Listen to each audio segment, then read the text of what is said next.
Hi and welcome to my channel Old and Grumpy, and today I am back in my Plainstown village, whatever it's called, and I thought it would be nice to have a cool brewing house place where we can brew a lot of things.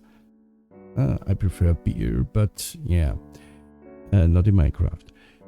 Especially, except you have something like Pam's Harborcraft or something, or Farmer's Delight, I don't know.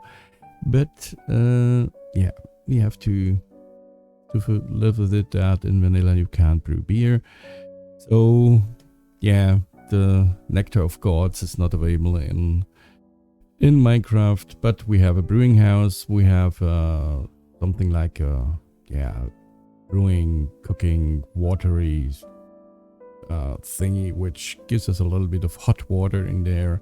We have some nether warts. We have some stuff hanging around and a lot of brewing stands.